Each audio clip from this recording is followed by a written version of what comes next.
Vamos abrir em Gálatas 2:20. Trago um abraço da Igreja Batista Central em Barra do Piraí, de onde sou membro. Pastor Eusébio Pereira, nosso pastor. Um abraço fraterno para os irmãos.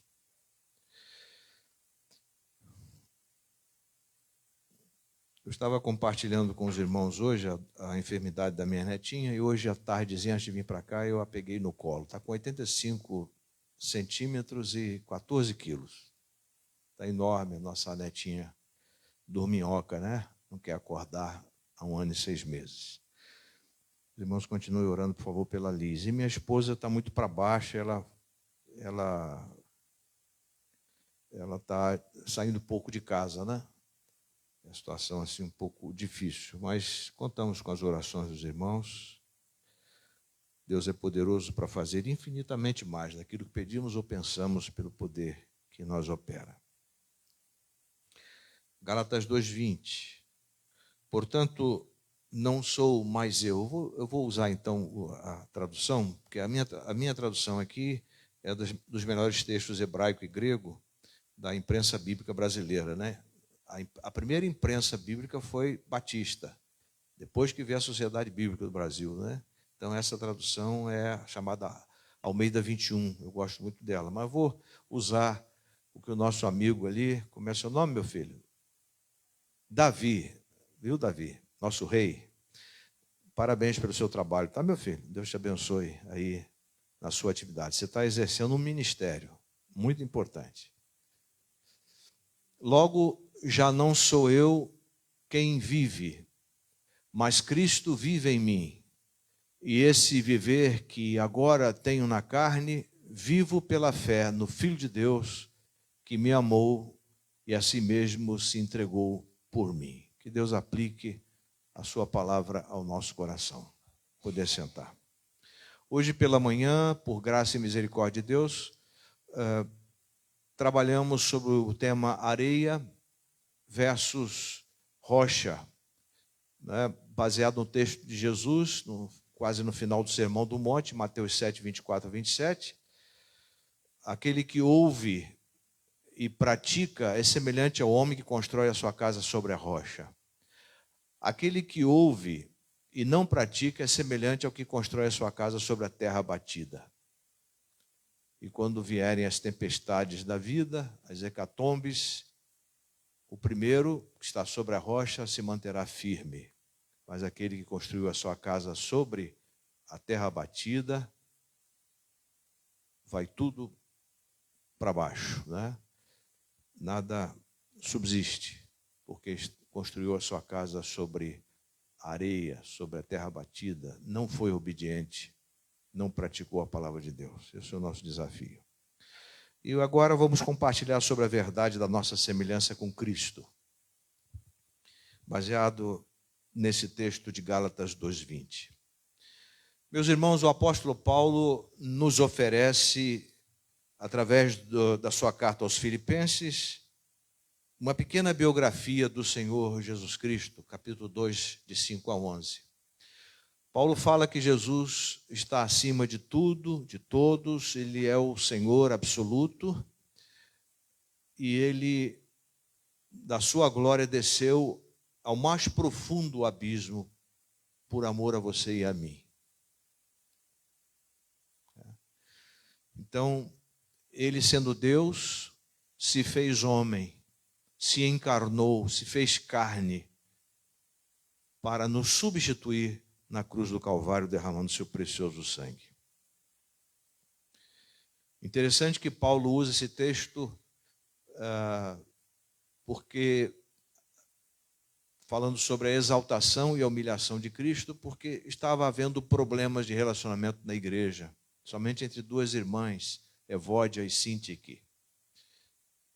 E ele disse que nós devemos aprender com Jesus a humildade. Jesus foi obediente até a morte, morte de cruz. A vontade do Pai era o centro da vida dele. Será que a vontade de Deus é o centro da sua vida? No Getsemane, ele afirmou: Pai, não se faça a minha vontade, mas a tua. Mateus 26, 42. Naquele sofrimento, naquela agonia por você e por mim, no Getsemane, no lagar de azeite ali, no Jardim das Oliveiras, o Senhor Jesus Cristo, num combate imenso, ele disse: Pai, se possível, passa de mim este cálice, mas, contudo, não se faça a minha, mas a tua vontade. E Paulo entendeu isso quando disse que a vontade de Deus é boa, agradável e perfeita. Romanos 12, 2. Jesus, meus irmãos e amigos, é o nosso modelo de amor. Ninguém amou mais do que Ele, nos amou mais do que Ele, ao ponto de dar a sua vida por nós, nos substituir, tomando o nosso lugar. Ninguém foi mais humilde do que Ele. Ninguém foi mais manso do que Ele. Ninguém serviu mais em tão pouco tempo do que Ele. Ninguém se entregou como Ele se entregou. Ninguém foi mais verdadeiro do que Ele. Ninguém foi mais obediente do que Ele. Ninguém foi mais submisso, ou seja, estava sob a missão do Pai. Ninguém mais do que Ele. E Ele deve ser o nosso modelo. E nós somos chamados esta noite para um compromisso radical com Ele, vivendo uma vida madura, uma vida crescida, de sabedoria neste mundo. Vivemos dias cinzentos, dias difíceis, muitos problemas.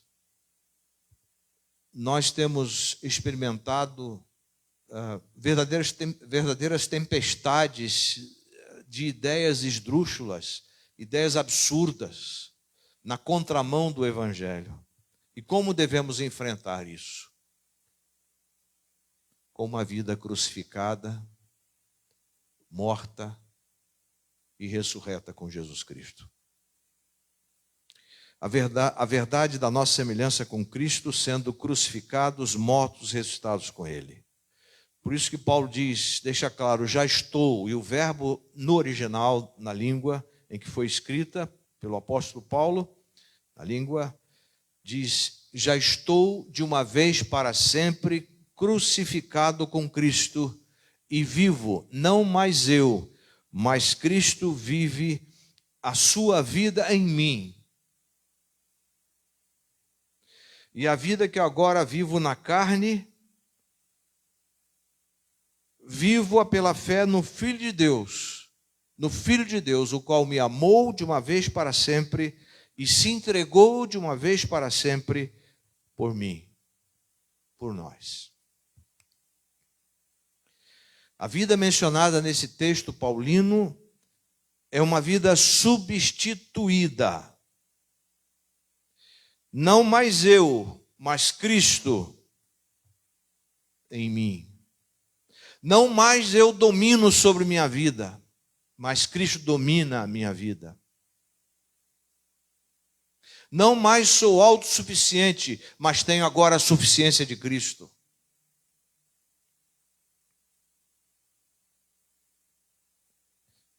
Cristo é tudo para mim. Paulo diz lá em Colossenses 3,11 que Cristo é tudo em todos, em todos os que creem e obedecem.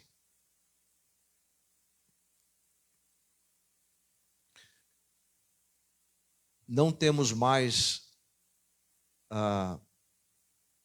autoestima, mas temos a estima do alto.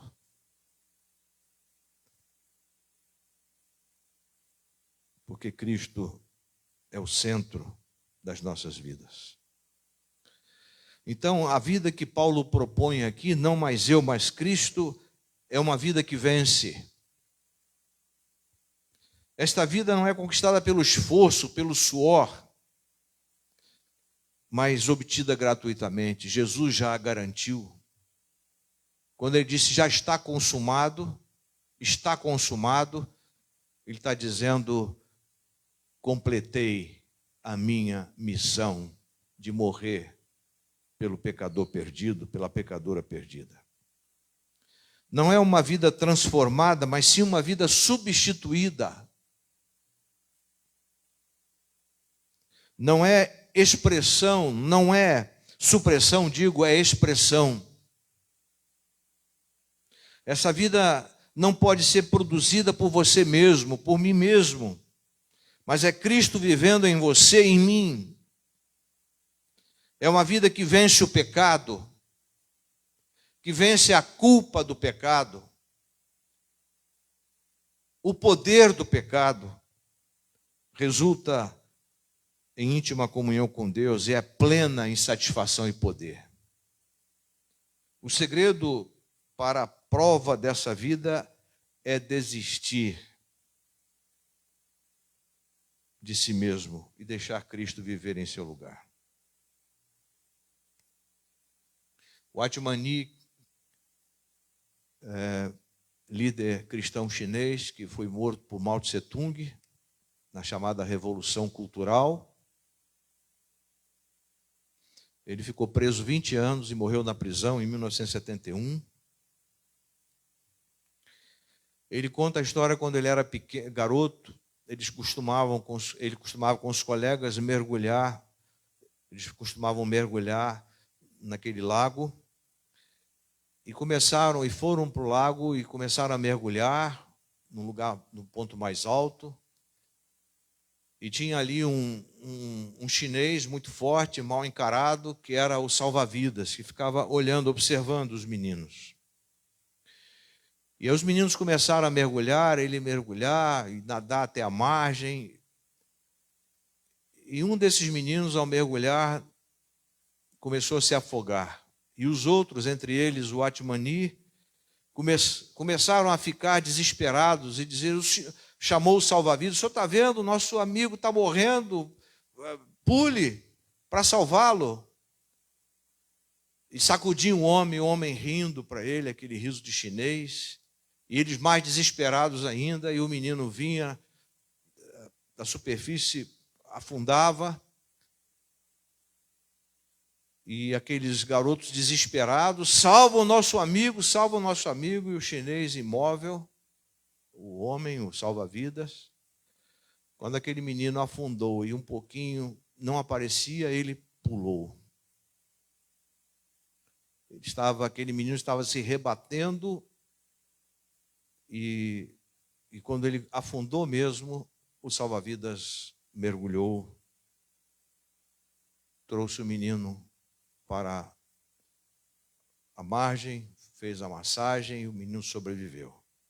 E aqueles outros meninos, entre eles o Watchman Nee, questionaram por que o senhor foi tão ruim com o nosso amigo? Por que o senhor demorou tanto a pular? Deixou nosso amigo sofrer, se afogando? Ele disse, meus filhos, eu deixei ele esgotar todas as forças dele. Deixei ele se entregar para que eu pudesse salvá-lo. Porque se no afã dele subir e ir para o fundo, nesse desespero dele, se eu pulasse, ele agarraria em mim e nós dois íamos para o fundo.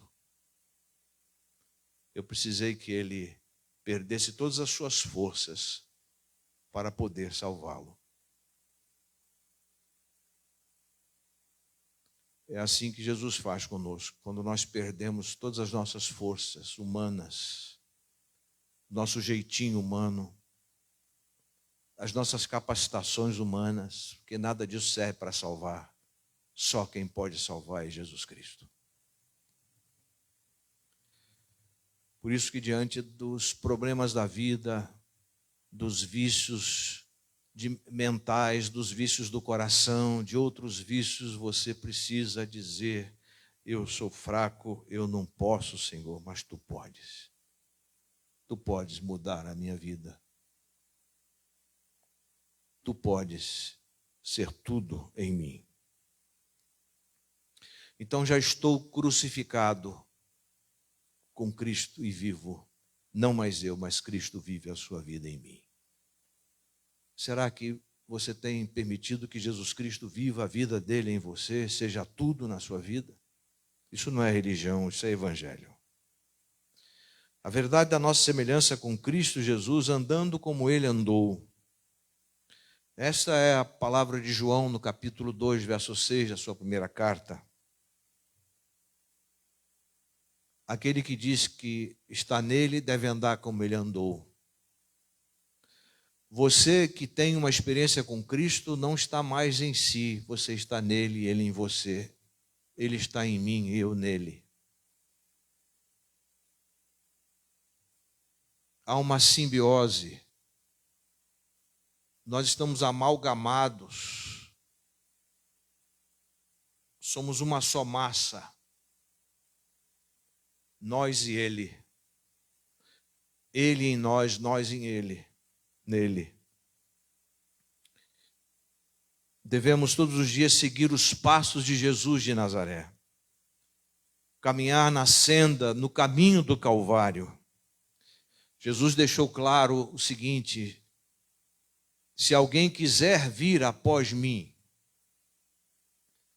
a si mesmo se negue, tome sobre si a sua cruz e siga-me. Pois quem quiser salvar a sua vida há de perdê-la, mas quem perder a sua vida por amor de mim há de achá-la. O que aproveita o homem ganhar o mundo inteiro e perder a sua alma. Mateus 16, 24 a 27. Nós queremos zona de conforto. Nós queremos uma religião que nos afague. Nós queremos uma religião que que reconheça o nosso trabalho. Nós queremos uma religião que nos coloque no pódio. Nós queremos um sistema religioso que nos elogie. Nós queremos direitos.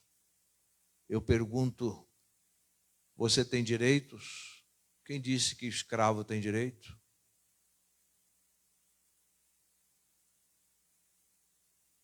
Você tem casa? Quem disse que você pode ter casa? O escravo, seja amarelo, seja negro, seja branco, porque na Roma antiga tinha escravos de todos os matizes, porque quando o Império Romano entrava em algum país, os reis eram trazidos para servirem de escravos nas casas dos senadores, do imperador, dos líderes romanos, dos generais.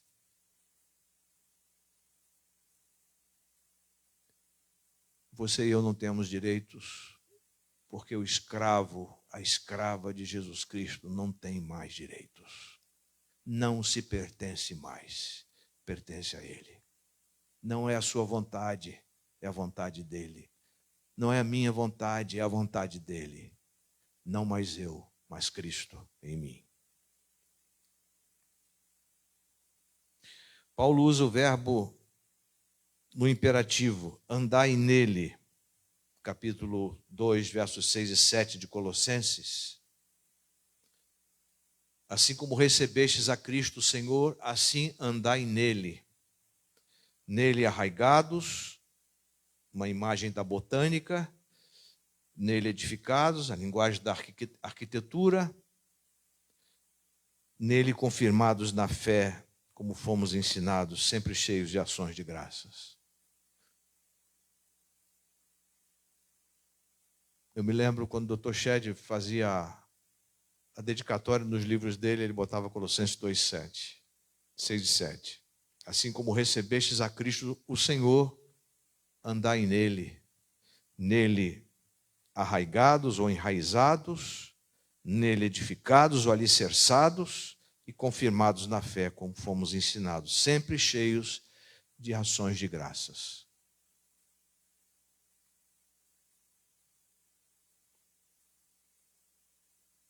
É preciso lembrarmos que nos tempos do Novo Testamento, reconhecer Cristo como nosso Senhor significava uma mudança irreversível na vida pública. Onde quer que você e eu estejamos, nós somos representantes, somos discípulos e discípulas do Senhor Jesus Cristo. Não existe na vida cristã compartimentos estanques, separados. Vida pessoal, vida familiar, vida no trabalho, vida na igreja. Não. A vida cristã é uma só. O escravo, a escrava de Jesus Cristo está servindo onde quer que esteja e vivendo a vida de Cristo. A verdade da nossa semelhança com Cristo Jesus, sabendo que vivemos dele, por ele e para ele. Esse é o texto de Romanos capítulo 11, quando o apóstolo Paulo faz uma doxologia, um hino de adoração. Eu gosto de orar aqui: ó profundidade da riqueza, da sabedoria e do conhecimento de Deus, quão insondáveis são os seus juízos e quão inescrutáveis os seus caminhos. Pois quem conheceu a mente do Senhor, quem se tornou o seu conselheiro, quem primeiro lhe deu alguma coisa para que lhe seja recompensado? Porque todas as coisas são dele, por ele e para ele. A ele seja a glória eternamente. Amém. Nós temos muito essa questão do possessivo. Meu carro, minha casa, minha família, minha roupa, meus sapatos. Quando Paulo diz que comais ou façais qualquer outra coisa, fazei tudo para a glória de Deus. Tudo que somos e tudo que temos pertencem ao Senhor, dele. Teríamos uma compreensão mais madura da mordomia se entendêssemos e crescêssemos nesta verdade. De que tudo que temos nas mãos foi nos dado por graça, e é por graça que devemos utilizar, e é a Deus que temos que glorificar e dizer: Senhor, isso aqui não é meu, é teu, eu apenas uso. A propriedade é tua, tu me deste o direito de posse, de uso. Então, vivemos dele. Vivemos dele.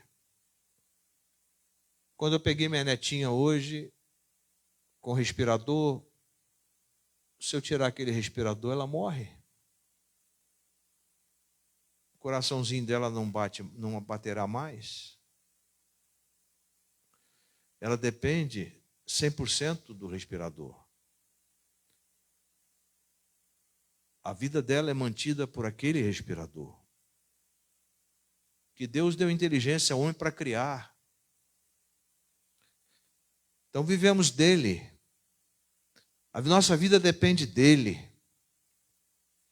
É uma questão de origem, de causa, de fonte.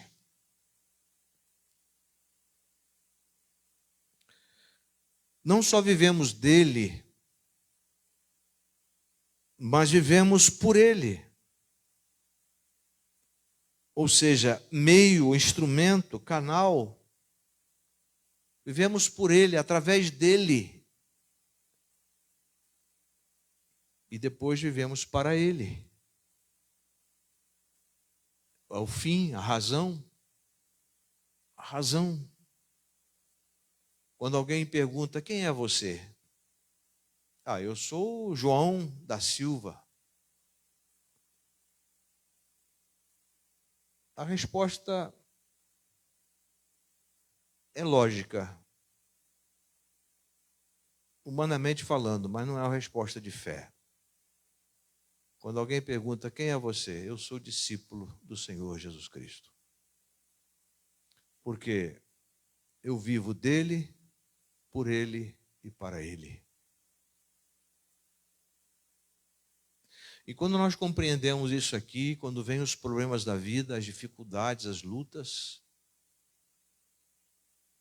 os mares revoltos, as tormentas, nós podemos dizer como Jó: o Senhor deu, o Senhor tomou, bendito seja o nome do Senhor.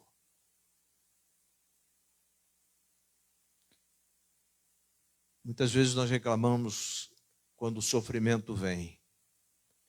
Mas se vocês olharem o capítulo 1 de Jó e o capítulo 42, capítulos 1 e 42, vocês vão ver ali o Jó, quando diz, Senhor deu, o Senhor tomou. Os irmãos conhecem a história de Jó. Mas lá no final, no capítulo 42, Jó reconhece, olha, eu te conhecia de ouvir falar, mas agora os meus olhos te veem. Tem muita gente que entra na igreja de ouvir falar, mas poucos nos meus olhos te veem. Os olhos da fé. Que o justo por sua fé viverá. Romanos 1,17. Abacuque 2,4. Mas sem fé é impossível agradar a Deus. Sem fé é impossível agradar a Deus.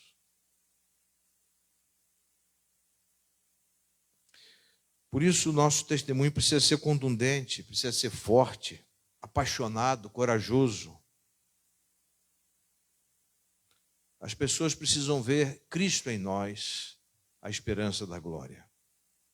Devemos viver a cada dia a vida de Cristo nesse mundo. Paulo afirma, Cristo em vós, a esperança da glória, Colossenses 1,27. Em uma das guerras desencadeadas por Napoleão Bonaparte, o líder revolucionário francês, Lord Nelson, um grande comandante da marinha inglesa, venceu a marinha francesa. O derrotado almirante francês trouxe a nau, ou o navio, a embarcação, a nau capitânia ao lado do navio de Nelson e foi a bordo fazer sua entrega ou rendição. Ele se aproximou do comandante Nelson, sorridente, o comandante francês do outro barco, que havia sido vencido pela esquadra de Nelson. Ele se aproxima de Nelson, sorridente, com sua espada embanhada, balançando ao lado do seu corpo, e estendeu a sua mão para o vencedor. Nelson não deu nenhuma resposta ao gesto do comandante francês, porém disse calmamente, sua espada primeiro, Senhor. Colocar a espada no chão foi um sinal visível de submissão do comandante francês ao comandante inglês. Então, como Paulo, devemos colocar no chão a espada da nossa rebelião, da nossa arrogância, do nosso orgulho, da nossa prepotência, da nossa autossuficiência, da nossa vontade própria, da nossa atitude de peitar o Senhor. Devemos colocar no chão e daí em diante a vontade de Cristo torna-se a lei da nossa vida. O obreiro que ficou cego aos 14 anos, aliás, na adolescência, George Matheson, declarou, faze-me um cativo, Senhor, e então serei livre. Faze-me entregar a minha espada, e eu serei vencedor. O comandante francês foi vencido e entregou a sua espada ao comandante inglês. No cristianismo autêntico, quem entrega a espada não é um derrotado, é o vencedor. Porque Cristo passa a ser tudo em sua vida. O Espírito Santo foi enviado para capacitar o discípulo a manter Cristo no trono de sua vida. Cristo não deve ser nunca periférico na vida do crente, mas deve ser central. E Cristo tem imenso prazer em fazer isto, em estar no trono da sua vida, no trono da minha vida. Porque a pessoa verdadeiramente feliz é aquela que tem a Cristo como Salvador e Senhor. Porque a felicidade não está em acumular coisas. A felicidade está em perder o poder sobre elas.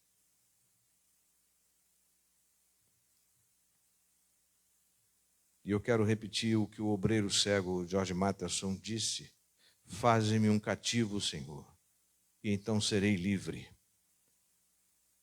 Lembra que Paulo disse que foi para a liberdade que Cristo vos libertou? Gálatas 5:1. Faze-me um cativo, Senhor, então serei livre. Faze-me entregar minha espada, eu serei vencedor. Eu estou caminhando para o final, pastor. O Espírito Santo foi enviado para capacitar o discípulo, repito, a manter Cristo no trono da sua vida. Por isso que Frances Evergall, uma das autoras do cantor cristão, de hinos do cantor cristão, ela diz: outros senhores têm me controlado, mas agora só teu nome quero ouvir. Tua voz preciosa obedecer, eis minha oração diária a cada momento. Deixa meu coração ser todo teu. Deixa-me viver somente para ti, diz a autora sacra. Quando Paulo escreveu aos Coríntios, ele disse com muita tristeza: eu estou tratando com meninos. Na primeira carta, crianças em Cristo, imaturos, carnais, queriam cargos e não cargas, queriam confetes e não humilhação e maturidade. Mas quando Paulo escreve a segunda carta aos Coríntios, Paulo defende o seu apostolado, defende a sua missão que recebeu do Senhor Jesus Cristo na estrada de Damasco, na Síria. E aí a gente vê o contraste gritante entre a imaturidade dos coríntios e a maturidade do apóstolo. Quando nós olhamos para a vida de Pedro, nós não vemos um Pedro só, nós vemos 3 Pedros. Nós vemos o primeiro Pedro adolescente dos evangelhos, titubeante, imaturo. Nós vemos o Pedro jovem de Atos, e nós vemos o Pedro adulto das suas cartas. O Pedro disposto a morrer por Jesus em quaisquer circunstâncias. Não Pedro que nega Jesus nos evangelhos. Não Pedro que se nega a ir à casa de Cornélio para falar de Cristo, de Atos. Mas o Pedro das cartas, que estava pronto para partir e estar com seu Senhor. Cristo não é mais ou menos para você e para mim. Ou Cristo é tudo ou é nada. E nada é nada. Ou Ele é o Senhor, ou Ele não é, ou é nada. Jesus disse o mais claro possível: ninguém que lança a mão no arado e olha, a ideia do original aqui é fica olhando para trás com o arado. A tradução literal seria: ninguém que lança a mão no arado e fica olhando para trás é apto para o reino de Deus. Lucas 9,62. Tem muita gente que entra e sai nos templos olhando para trás, em vez de olharem para Cristo.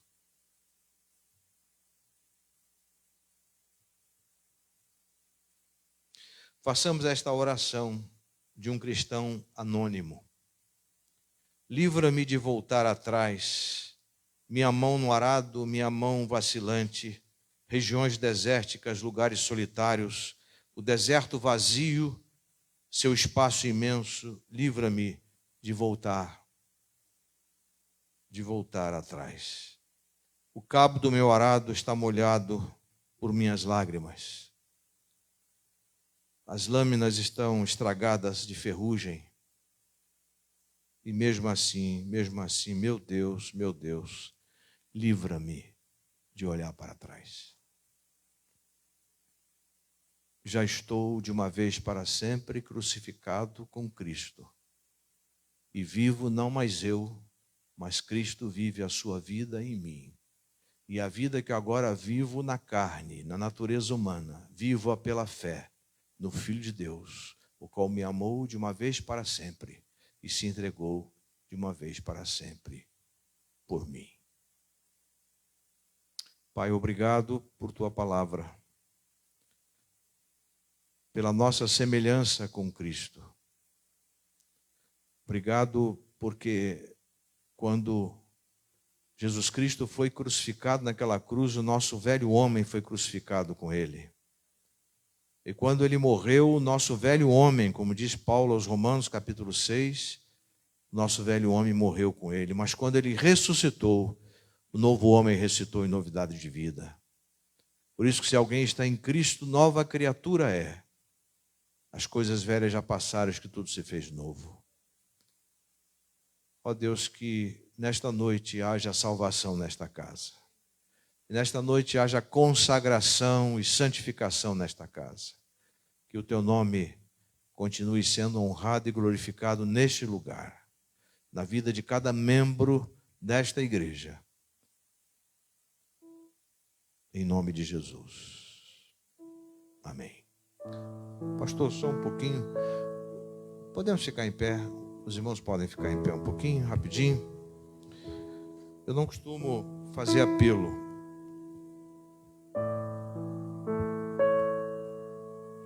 Penso que a palavra, a pregação já é um apelo.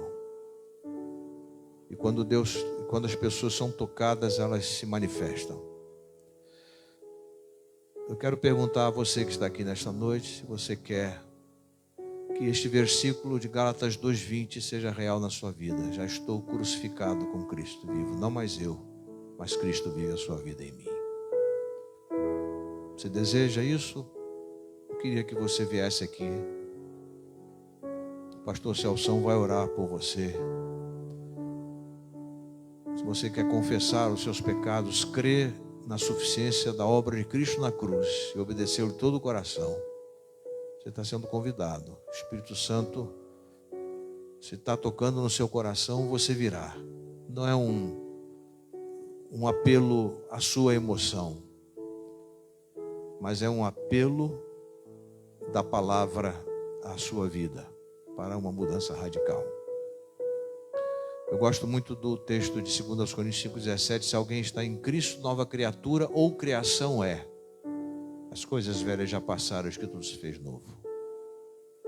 Tudo se fez novo na minha vida quando eu tinha 12 anos. E foi o dia mais feliz da minha vida quando eu criei que quando Jesus foi crucificado, o velho Oswaldo Luiz foi crucificado com ele. Quando ele morreu, o velho Oswaldo Luiz morreu com ele. Quando ele ressuscitou, o novo Oswaldo Luiz ressuscitou em novidade de vida. Você quer? Isso é evangelho. Quer vir aqui? Nós vamos orar por você.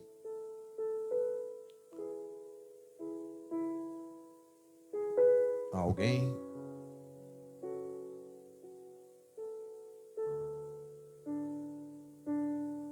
Pai, obrigado pela oportunidade, pelo privilégio de estar aqui com o pastor Celson, Manilda, os irmãos da igreja. Obrigado pela palavra proclamada e que cada um de nós seja um vetor do Evangelho. Onde quer que estejamos, Cristo seja conhecido através do nosso testemunho pessoal, do nosso modo de vida, do nosso falar. Que haja coerência entre o que vivemos e o que fazemos. O que dizemos, o que fazemos. Ajuda-nos a viver Cristo em nós, a esperança da glória. Continue abençoando o ministério do pastor Celson